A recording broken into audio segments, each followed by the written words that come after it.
and welcome to my channel. So today I'm talking about a new documentary streaming on Netflix called Waco, American Apocalypse. And this documentary was released just before the 30th anniversary of this horrific event. And it is directed by Taylor Russell, who also directed Night Stalker, also a great documentary streaming on Netflix. So right at the beginning of the documentary, we see that it says that Waco was the biggest gunfight in American soil since the Civil War. Thinking about this, like, it's crazy. And it ended in a 51-day siege.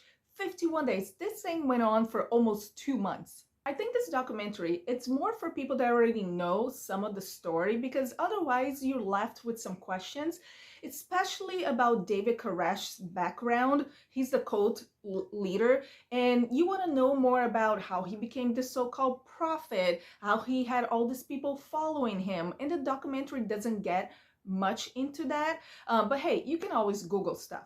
I watched the TV series about Waco. I thought it was HBO, but I think it's Showtime. It's also on Amazon Prime, but you have to pay for it. I think it's also on Paramount Plus. But there's a TV show about Waco, and I think it was with Emily Hirsch. Someone, I think that was him that plays David Koresh. I know Julia Garner was in it. One of the Culkins, I think it was Rory Culkin, was in it. So it was a great cast. And because I didn't know what Waco was and who David Koresh was, what happened there before watching the TV series, after I watched the show, I went on Google and, Google schmoogle, a whole bunch of stuff, news footage and all of that. So when this documentary on Netflix came out, I was like, should I watch it? It's only a 3-part doc, which each episode's about 45 minutes each. And I thought, what else can I learn from this new doc that I haven't learned from the TV show and from all the research that I did? But surprisingly enough, I learned a lot, especially because we get a lot of exclusive footage from this news channel, and we also get to hear the FBI recordings. Here we have interviews with people from both sides of the coin. We have the FBI, the ATF, and the hostage rescue team. ATF, it's alcohol, tobacco, and firearms. And then we have the negotiations team. And then on the other side, we have the people that survived the fire. Spoiler alert, there's a big fire at the end, a bunch of people died. But then there's only a few, like a couple that you can count on one hand that survived the fire. And let me tell you, the FBI, ATF, hostage rescue team were a mess. I mean, their communication was awful. At some point, I'm like, what are you guys doing? You're just a mess. And it's so interesting to see because they show footage of David Koresh. And I remember there was a scene that he's talking to the camera and he shows the little kids around him and he says, "This is my family. It may not look like your family, but this is my family." There were moments in this documentary that David Koresh sounded more level-minded than the people from the government. And this is basically what I got from the documentary that I didn't get from the show. Realizing that the people that are trying to rescue the people over here at the cult were like so disorganized. Once again, like not communicating at all. And at one point, because they said in the documentary, the Attorney General, Janet Reno, she said, I think they were spending $1 million per day on this mission.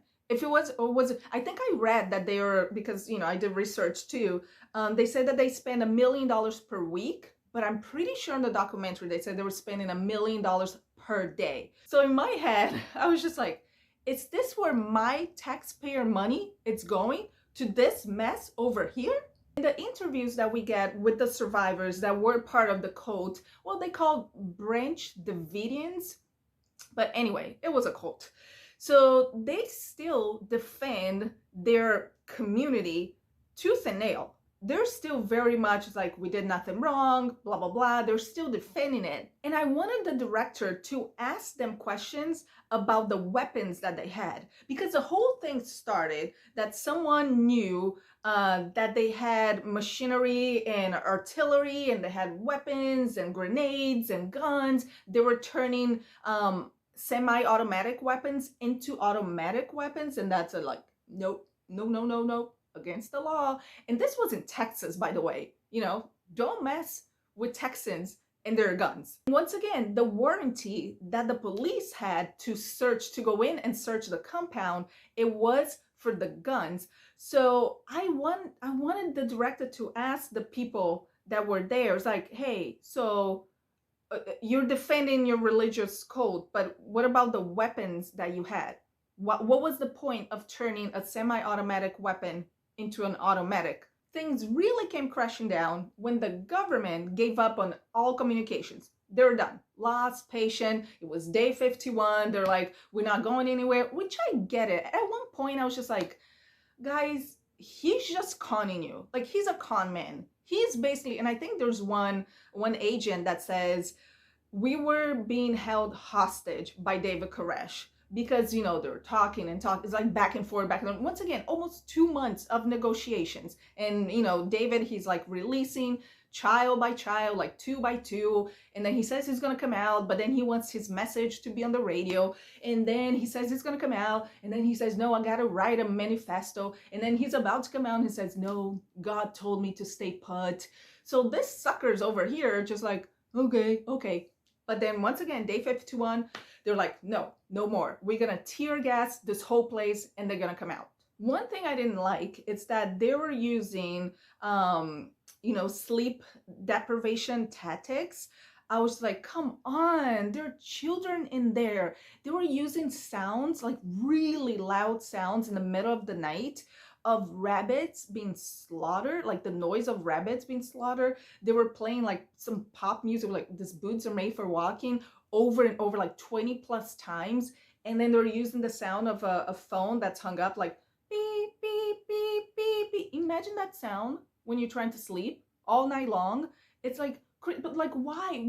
Why are you doing that? You just like traumatizing these children. And then the tanks, because they had military tanks all around the compound, running over their cars and their trucks. Once again, why? What's the point in that? Like, is this just a pissing match between the two of you? Because at one point, like, why are you destroying their property? That's not gonna make them come out. You talk about David Koresh not being rational. I think both sides were not very rational. The footage where they show at the end of the place burning down was really hard to watch. You watch stuff on TV, even if it's hard, you just sit there and you watch. This one, I was just like leaning over like the couch, and I was just like, because how many children and women and people are in there. At the end, I think it was 86 people died. 25 of them were children. 2 women were pregnant, and then 4 ATF agents also died on the first shootout. So when the place is burning down, I was just like, and you see on the TV series a very, the dramatization of it all. It's like, oh man. And then to watch a documentary and see that really happened. What I got at the end of this documentary is, this is still a he said, she said story. Well, in this case, is a they said story, because we still don't know who fired the first shot. I want to know. I have questions. And if you ask the FBI, they're like, it wasn't us, it was them, blah, blah, blah. And then the people, the survivor said, it's like, no, we never shot the first, we never fired the first shot. It was the FBI. So it's just like this, this back and forth. No one is taking responsibility. And of course they're not. Also, who started the fire in the compound? Because the government, once again, it's saying that they did. It's saying because there was like 3 fires in different places of the compound, that it wasn't them. They said it from the inside. And the people that were there in the inside are like, no one set fire from the inside. They said that it was a combination from the flammable gas and the gunshots that came from the FBI. And then there's a theory that it was the first shot that was fired, that somebody heard a shot. It was an accidental shot. I recommend this documentary, first of all, because it was such a quick watch, and also it's good for you to know more about American history. And yeah, this is history because it made worldwide news. And it leads to another moment, another horrific moment in American history, the Oklahoma bombing that this guy, Timothy McVeigh, this is so crazy. He bombed a federal building that killed about 168 people and injured like 600 plus people, and there were children in the building too. Timothy, the domestic terrorist, he was outside of Waco because when this whole thing was happening, you know, besides the news media people, like regular folks, they're just, you know, driving by there and watching this whole thing happen. He was outside selling like bumper stickers about, you know, with the Nazi symbol, and saying that he supported David Koresh and he hated the government. So the bombing in Oklahoma was a revenge against the government. I'm so sorry if I took this video to Bummer Town. I hope you are all having a lovely day.